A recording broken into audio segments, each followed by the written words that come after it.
Good morning and जय हिंद बच्चों मैं अजय कुमार वाराणसी उत्तर प्रदेश से आपके अपने चैनल नव शिक्षण पे स्वागत करता हूँ।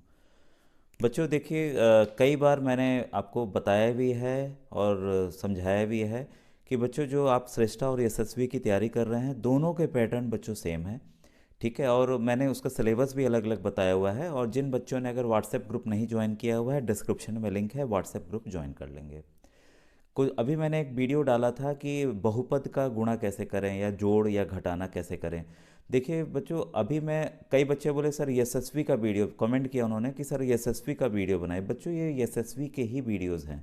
ठीक है, और दूसरी बात बताना चाहूँगा, कई अभी मैं शॉर्टकट तरीके भी बताऊँगा। आप ये जान लीजिए कि जो भी आप सीख रहे हैं आपकी मेहनत कभी बेकार नहीं जानी है। ठीक है, और ये देखिए दोनों आपकी पीएम यशस्वी योजना, ठीक है, और साथ में ये आपकी श्रेष्ठा श्रेष्ठा योजना। ठीक है, ये दोनों बच्चों नई आई हैं, नई स्कीम्स आई हैं, और लास्ट ईयर ही इसका पहला एग्ज़ाम हुआ है। अब जो बच्चे तैयारी कर रहे हैं वो दूसरा एग्ज़ाम देंगे, तो पूरे इसके डिटेल्स अलग अलग मैंने बताए हुए हैं, वो देख लीजिएगा। अभी जो यशस्वी के बच्चे हैं देखिए इसमें क्या हुआ है, कुछ बच्चे ऐसे मैसेज किए यशस्वी का अभी पैसा बच्चों आना अब स्टार्ट होगा, इतनी जल्दी नहीं है। अभी देखिए नई योजना होती है तो नई योजना को काम करने में थोड़ा समय लगता है, समय देना होता है। और बच्चे ऑलरेडी पढ़ रहे हैं तो उनकी छात्रवृत्ति जो ये 9th में पा गए हैं उनको 75,000 रुपये आने ही आने हैं, ये कन्फर्म है। क्योंकि मोदी जी की सेंट्रल गवर्नमेंट है, उन्होंने अगर कहा है कि हम देंगे तो देंगे बच्चों। ठीक है, और दूसरी बात ये, जिन बच्चों ने श्रेष्ठा में सफल हुए हैं, मैं ऑलरेडी बच्चों को जानता हूं जिन्होंने एडमिशन बेहतरीन स्कूलों में ले लिया है, जिसका 3 से 4 लाख रुपए प्रति साल का खर्च आता है, उसमें ऑलरेडी उन्होंने एडमिशन ले लिया है। ठीक है, जब श्रेष्ठा देखिए सफल हो गई है, श्रेष्ठा में बच्चे एडमिशन ले चुके हैं, तो यशस्वी में बच्चों भी पैसा आएगा। थोड़ा समय है, कई बच्चे मैसेज किए सर पैसा कब आएगा, इंतज़ार कीजिए। जो साइट मैंने बताई है उस पर जाकर बीच बीच में देखते रहिएगा। ठीक है, पूरी डिटेल आपको मिल जाएगी। अब देखिए जहाँ तक सवाल था, अब देखिए आपके सामने सवाल है कि 4p² q² और p³ - q² का गुणनफल है। अब देखिए गुणनफल का ही तो सवाल मैंने बताया था आपको। ठीक है, तो देखिए सवाल है कि नहीं है। अब मैं ये ज़रूरी नहीं है कि हर एक वीडियो में बताऊं कि ये एसएसवी में आया है या श्रेष्ठा में आया है। ठीक है, अब देखिए यहाँ पर दे पूछा है दी factor of x² - 5x - 6r। ठीक है, इसका गुणनखंड निकालना है। तो देखिए सवाल तो आसान है, और ये मत सोचिएगा कि सेम तरह के सवाल हैं, क्योंकि बच्चों ये जो है गणित है या आपका विज्ञान है, ये कहीं से भी कोई भी लाइन से प्रश्न उड़ जाता है। मैं आपको लाइन टू लाइन पढ़ा रहा हूँ, बता भी रहा हूँ। अभी देखिए आज ही मैं ये यशस्वी का भी वीडियो एक क्वेश्चन दिखाऊंगा। आप लोग बीच में वीडियो कई बच्चे थोड़ा सा देखते हैं फिर छोड़ देते हैं। बच्चों आप लोग वीडियो पूरा देखा कीजिए, क्योंकि जब तक आप वीडियो नहीं देखेंगे पूरा, आपको फिर अधकचरा ही ज्ञान मिलेगा, पूरी तैयारी नहीं हो पाएगी। अभी देखिए अभी मैं दिखाऊंगा, अभी ऑलरेडी मैंने पढ़ा भी रखा है, अभी दिखाऊंगा। अभी देखिए ये सवाल इसी जो सेकंड चैप्टर बना रहा हूँ उससे देखिए हूबहू लिया गया है, हूबहू लिया गया है। पोलियो किससे होता है, पोलियो देखिए वायरस से होता है। मलेरिया किससे होता है, प्रोटोजोआ से होता है, ये मैं पढ़ा चुका हूँ। ठीक है, वीट रस्ट देखिए ये आज मैं पढ़ाऊँगा। ट्यूबरकुलोसिस किससे होता है, ठीक है, तो ये आपका बैक्टीरिया से होता है, यानी कि जीवाणु से होता है। तो देखिए सेम उसी बुक से ही पूरे प्रश्न आ रहे हैं। अगर ऑलरेडी अगर आपके स्टेट बोर्ड में भी दिया हुआ है तो अच्छी बात है, क्योंकि कुछ मैं चाहता हूँ आपकी तैयारी एकदम बेहतरीन हो, क्योंकि कंपटीशन है बच्चों इस बार और टफ कंपटीशन होगा। क्योंकि पिछली बार कम फॉर्म भरे गए थे, इस बार जागरूकता और आएगी तो ज़्यादा फॉर्म भरे जाएंगे। ठीक है, तो आपने ये देखा किस तरह के सवाल आ रहे हैं। कई बच्चे बोलते हैं सर पीडीएफ दीजिए। बच्चों देखिए अगर मैं पीडीएफ दे दूंगा तो ये बस फिर शॉर्टकट तरीका आप सोचेंगे रट के हम काम कर लें, तो रट के बच्चों ये परीक्षा नहीं दी जा सकती, समझ के ही दी जा सकती है। अब देखिए आपके सामने ये प्रश्न है, ये भी इसी बुक का है, इसी टॉपिक का जो मैं अभी पढ़ाने जा रहा हूँ या पढ़ा रहा हूँ। Rhizobium is a bacteria which lives in the root nodule of pea plants. Rhizobium causes fixation of nitrogen in leguminous plants. देखिए आज मैं पढ़ाऊंगा, आज मैं यशस्वी का भी क्वेश्चन आपको दिखाऊंगा, इसलिए आप वीडियो के साथ बने रहिएगा, बीच में कभी भी दिखा दूंगा उसको। राइजोबियम जीवाणु मटर के पौधे की जड़ ग्रंथियों में पाया जाता है। राइजोबियम जीवाणु लेग्यूम पौधों में नाइट्रोजन का स्थिरीकरण करता है। तो असर्शन रीजन है, ए सही है, बी सही है। देखिए इस तरह के रहते हैं प्रश्न, अगर आपको सही से नहीं पता रहेगा तो आपका ये उत्तर गलत हो जाएगा। अब आइए आज की वीडियो को स्टार्ट करते हैं। बच्चों पिछले वीडियो में मैंने आपको वैक्सीन्स यानी कि टीके के बारे में बताया था। इसमें एडवर्ड जेनर ने स्मॉल पॉक्स के टीके की खोज की थी, इसके बारे में जानकारी दी थी। ये सब भी देखिए बीच बीच में मैंने बताया था प्रोसेस के बारे में। अभी आप देखेंगे कि यशस्वी में इसी से रिलेटेड कैसे प्रश्न आए हुए हैं, तो वीडियो के साथ बच्चों बने रहिएगा। और ये देखिए मैं अब इसलिए इससे पढ़ा रहा हूँ बच्चों पीडीएफ से, क्योंकि इसमें क्लैरिटी ज़्यादा है, फोटो भी ज़्यादा क्लियर है। ठीक है, किताब वाले में फोटो क्योंकि क्लियर नहीं थी, वो कई जगह रंगा हुआ था बच्चों। तो जहाँ जहाँ इंपॉर्टेंट पॉइंट है मैं बताते जाऊँगा। कई बच्चे हिंदी के लिए कह रहे हैं, तो बच्चों आप हिंदी वाला कहीं से भी आप डाउनलोड गूगल से कर सकते हैं और उसके जरिए भी आप पढ़ सकते हैं। जो जो इंपॉर्टेंट पॉइंट है आप उसको भी उसमें नोट डाउन कर लीजिएगा। ठीक है, अब देखिए यहाँ मैं बताने जा रहा हूँ इंक्रीजिंग फर्टिलिटी, सॉइल फर्टिलिटी। अब देखिए इसको मैं बड़ा भी कर दे रहा हूँ, आसानी से आपको समझ में भी आ जाएगा। अब देखिए यहाँ से इंपॉर्टेंट पॉइंट होता है इंक्रीजिंग सॉइल फर्टिलिटी, यानी कि मिट्टी की उर्वरता, ठीक है, कैसे बढ़ाई जाए। Some bacteria and blue green algae are able to fix nitrogen from the atmosphere to enrich soil with nitrogen and increasing its fertility. अब देखिए इसमें इसका मतलब ये है कि कुछ जीवाणु एवं नीले हरे शैवाल जो हैं वायुमंडलीय नाइट्रोजन का स्थिरीकरण कर सकते हैं, मतलब फिक्स कर सकते हैं। इस प्रकार मृदा में नाइट्रोजन का संवर्धन होता है तथा उसकी उर्वरता में वृद्धि होती है। इन्हें सामान्यतः जैविक नाइट्रोजन स्थिरीकारक कहते हैं। तो ये इंपॉर्टेंट बच्चों, इसको आप नोट डाउन कर लीजिएगा। ठीक है, तो ये कौन कौन से हैं? एक तो ब्लू ग्रीन एल्गे है और साथ में कुछ बैक्टीरिया अलग से हैं। ठीक है, नीले हरे शैवाल और कुछ जीवाणु। तो ये आप इंपॉर्टेंट पॉइंट है, इसको नोट डाउन कर लीजिएगा। अब आइए आगे बढ़ते हैं। ये देखिए चित्र है, इतना क्लियर चित्र किताब में आपको नहीं दिख पाता। ठीक है, तो इसमें देखिए ये आपका nitrogen fixing blue green algae है, यानी कि नीले हरे शैवाल का ये फोटो आप देख रहे हैं। ठीक है, तो चित्र आधारित भी कभी कभी आ जाता है, तो इसको आप ध्यान में रखिएगा। कभी भी देखिए चित्र आधारित हम पढ़ते हैं तो हमें इजीली समझ में चीज़ें आ जाती हैं। अब जो जो इंपॉर्टेंट होगा वो मैं बताऊंगा, ज़्यादा नहीं। अब देखिए अब कई तरह की चीज़ें आप मिट्टी में डाल देते हैं, अपने आप से गल जाती हैं। तो क्या इसमें आपको देखिए यहाँ दिया हुआ है पॉलीथीन बैग, ठीक है, और यानी कि प्लास्टिक की पन्नी, एम्प्टी ग्लास बोतल, खाली जो ग्लास बोतल प्लास्टिक वाली फेंक देते हैं, या प्लास्टिक के खिलौने फेंक देते हैं, क्या वो भी गल जाते हैं? तो इसका उत्तर आप स्वयं से कमेंट में लिख के बताइएगा, क्या वो गल जाते हैं क्या? ठीक है, अब आइए कुछ इंपॉर्टेंट यहाँ से हम स्टार्ट करते हैं कि अब देखिए यहाँ से हम पढ़ते हैं, इंपॉर्टेंट इसको समझ के चलिए, क्योंकि समझने वाले प्रश्न ज़्यादा आ रहे हैं बच्चों इस एग्जाम में, दोनों एग्जाम में, श्रेष्ठा और एसएसबी में। You often see large amount of dead organic matter in the form of decaying plant and sometime dead animals on the ground. ठीक है, इसका मतलब है आप अक्सर बड़ी मात्रा में मृत जीवों को सड़ते हुए पादप व कभी कभी सड़ते हुए जंतुओं के रूप में देखते हैं। अक्सर आप रोड पे देखते होंगे। ठीक है, तो you will find that they disappear after some time, कुछ समय आप बाद देखते हैं कि वो गायब हो जाते हैं। ठीक है, तो ये कैसे पॉसिबल हुआ? ठीक है, this is because the microorganism decompose dead organic waste of plant and animal converting them into simpler substances. बच्चों इसका देखिए मुख्य कारण यह है कि जो सूक्ष्म जीव होते हैं वो मृत जैविक अवशिष्ट का अपघटन करके उन्हें सरल पदार्थों में परिवर्तित कर देते हैं। यह पदार्थ अन्य पौधों एवं जंतुओं द्वारा पुनः उपयोग कर लिए जाते हैं। अब देखिए इस फायदा क्या हुआ कि जो भाई सड़े गले चीज़ें थे उन्होंने छोटे टुकड़ों में बांट दिया, तो ये फिर से क्या होता है, जो पौधे हैं उनको अच्छे तत्वों को फिर से ग्रहण कर लेते हैं। ठीक है, तो एक फ़ायदा क्या मिला कि जो माइक्रो ऑर्गेनिज्म है can be use to degrade the harmful and the smelly substances thereby cleaning up the environment. अब मान लीजिए कोई जानवर ही मर गया रोड पे, खूब बदबू कर रहा है, ठीक है, कोई छूने नहीं जाता है। ठीक है, तो इससे क्या हुआ कि हम जो इस प्रकार जो हानिकारक और दुर्गंध युक्त पदार्थों का निम्नीकरण करने के लिए हम सूक्ष्म जीवों का उपयोग करके पर्यावरण का शुद्धिकरण कर सकते हैं। तो देखिए पर्यावरण को शुद्ध करने में भी इनका महत्वपूर्ण योगदान है। तो ये पर्यावरण की शुद्धि में भी इस पॉइंट को आप नोट डाउन कर लीजिएगा कि माइक्रो ऑर्गेनिज्म का महत्वपूर्ण योगदान है। अब देखिए हानिकारक सूक्ष्म जीव हम लोग पढ़ने जा रहे हैं, हार्मफुल माइक्रो ऑर्गेनिजम्स। ठीक है, microorganisms are harmful in many ways. Some of the microorganisms cause diseases in human beings, plant and animals. Such disease causing, अब देखिए इसमें क्या है, जो सूक्ष्म जीव अनेक हानिकारक होते हैं। कुछ सूक्ष्म जीव मनुष्य और जंतुओं में पौधों में रोग उत्पन्न करते हैं। तो जो रोग उत्पन्न करने वाले ऐसे सूक्ष्म जीव होते हैं उनको बच्चों रोगाणु या रोगजनक कहते हैं। रोगाणु या रोगजनक। ठीक है, तो ये दोनों पॉइंट आप नोट डाउन कर लीजिएगा। ठीक है, कि क्या कहते हैं।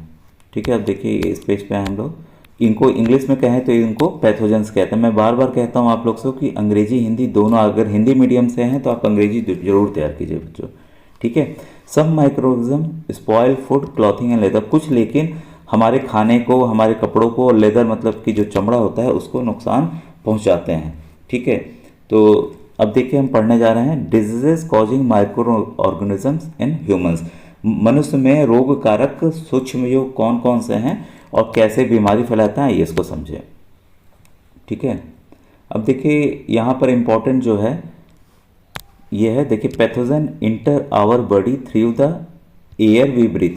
अब ये पैथोजेंस जो रोगाणु हैं हमारे अंदर कैसे आते हैं, जो हवा से जरिए सांस लेते हैं, पानी के जरिए जो हम पीते हैं और जो खाना हम खाते हैं। They can also get transmitted by direct contact with an infected person और कैरिड थ्रू एन एनिमल।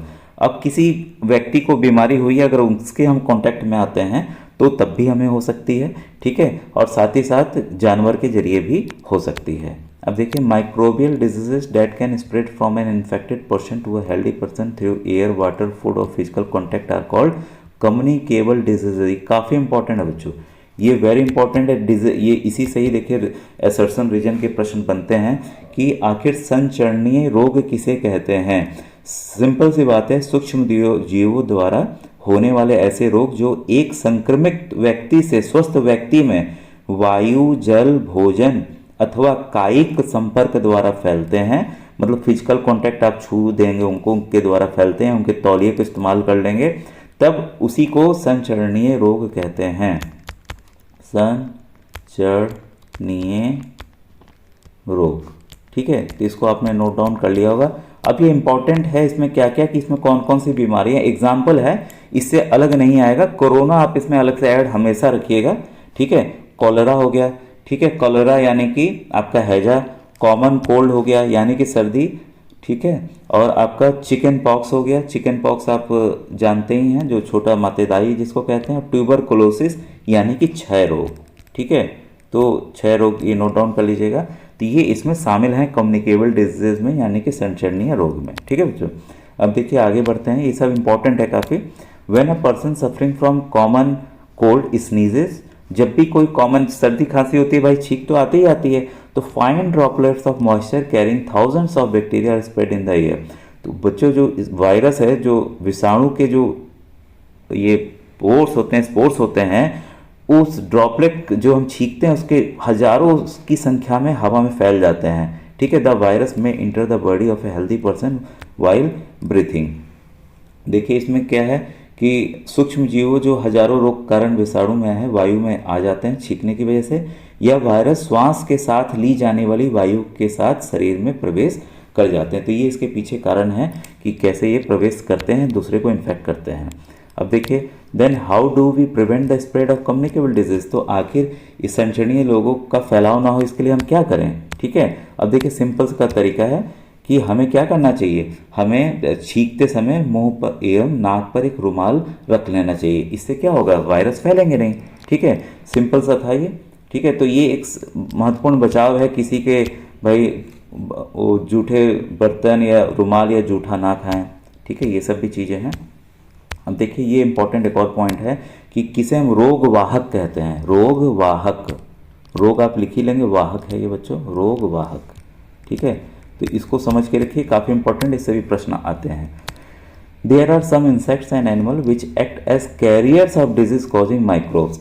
यानी कि कुछ कीट एवं जंतु ऐसे भी हैं जो रोग कारक सूक्ष्म जीवों के रोग वाहक का कार्य करते हैं। साधारण सा देखिए उत्तर है, हमारी मक्खी जो घर में है, हाउस फ्लाई है। ठीक है, the fly sit on the garbage and animal excreta. ये जो मक्खियाँ होते हैं कूड़े एवं जंतु अवशिष्ट पर जो बैठते हैं, रोगाणु उसके शरीर से चिपक जाते हैं, और जब मक्खी बिना ढके भोजन पर बैठती है तो रोगाणु का स्थानांतरण संभव हो जाता है। तो इस तरह से जो पैथोजेंस हैं वो खाने में मक्खियों के जरिए आ जाते हैं। जब हम उसको खाते हैं, कॉन्टामिनेटेड फूड को खाते हैं, तो हम बीमार पड़ जाते हैं। मतलब उस संदूषित भोजन को जब हम ग्रहण करते हैं तो हमें यह बीमारी हो जाती है। तथा यह देखिए सलाह दी जाती है हमेशा कि भोजन को क्या करना चाहिए, हमेशा ढक के रखना चाहिए। इसके पीछे ये कारण, आप बचपन से ये सब चीज़ें सीख रहे हैं, बिना ढके भोजन से खाने से बचना चाहिए। अब देखिए ये इंपॉर्टेंट है, फीमेल एनाफिलस मॉस्किटो यानी कि मादा एनाफिलीज मॉस्किटो। एनाफिलीज देखिए मैं लिख दे रहा हूँ, एना आधा फ है, फ्लीज यहाँ बिंदी है, एनाफ्लीज। ठीक है, और यहाँ हल्का चंद्र बिंदु है। ठीक है, तो मादा मतलब कि जो फीमेल होती है, ठीक है, mosquito which carries parasite of the malaria.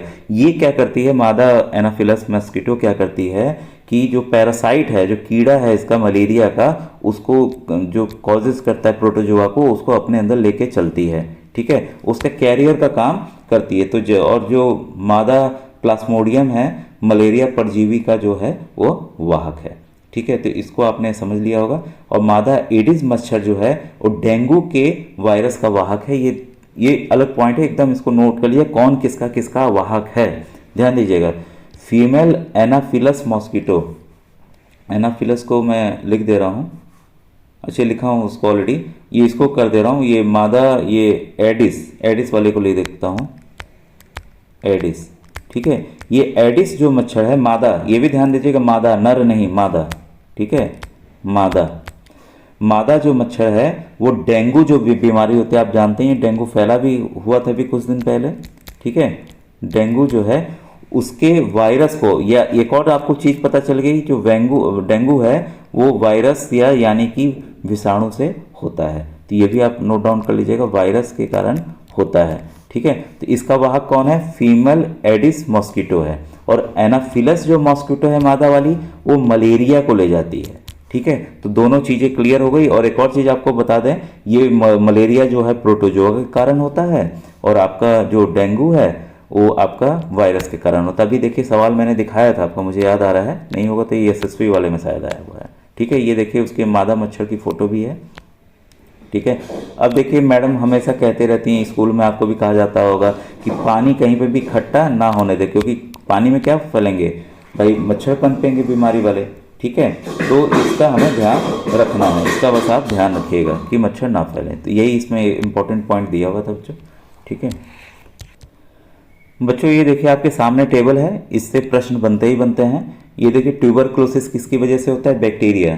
ठीक है, बैक्टीरिया यानी कि जीवाणु। कैसे फैलता है, हवा के जरिए फैलता है। और ये प्रिवेंटिव मेजर क्या सावधानी रखनी चाहिए, अकेला रखना है, बर्तनों का यूज़ नहीं करना है। ठीक है, वैक्सीनेशन देना है। तो ये सब चीज़ें बच्चों इसके बचाव में आता है। मीजल्स यानी कि खसरा। ठीक है, खसरा किसकी वजह से होता है, खसरा आपकी वायरस यानी कि आपका विषाणु की वजह से होता है। ये भी हवा के जरिए फैलता है। ये सभी के लिए देखिए सेम बचाव है, सभी के लिए सेम बचाव है। चिकन पॉक्स को हिंदी में चिकन पॉक्स ही कहते हैं बच्चों। ये भी वायरस की वजह से होता है, हवा या कांटेक्ट के जरिए फैलता है। और पोलियो जो है ये भी वायरस के जरिए होता है। ये देखिए दूषित, ये पानी और हवा के जरिए फैलता है। तो ये था इसका बच्चों। फिर कॉलेरा आ गया, कॉलेरा को हैजा कहते हैं। ठीक है, हैजा भी देखिए बैक्टीरिया यानी कि जीवाणु की वजह से फैलता है, दूषित जल और भोजन से फैलता है। टाइफाइड को हिंदी में टाइफाइड ही कहते हैं, ये भी बैक्टीरिया जीवाणु से फैलता है और जल इसका वाहक है। तो इसमें यही है कि हमें क्या ध्यान देना है, हाइजीन का ध्यान रखना है, साफ़ सफाई रखनी है, पका हुआ खाना खाना है, टीका लगाना है। ठीक है, फिर आगे देखिए हेपेटाइटिस बी। तो इसमें आप देखते होंगे हेपेटाइटिस बी या हेपेटाइटिस ए कई तरह के होते हैं। ठीक है, तो ये भी आपका वायरस की वजह से फैलता है। तो हमेशा इसमें बचाव क्या रखना, उबला हुआ पानी पीना है, टीका लगवाना, सब चीज़ के बच्चों टीके आते हैं। अब देखिए मलेरिया, अभी मैं बात कर रहा था मलेरिया की, ये बच्चों प्रोटोजोआ के जरिए फैलते हैं।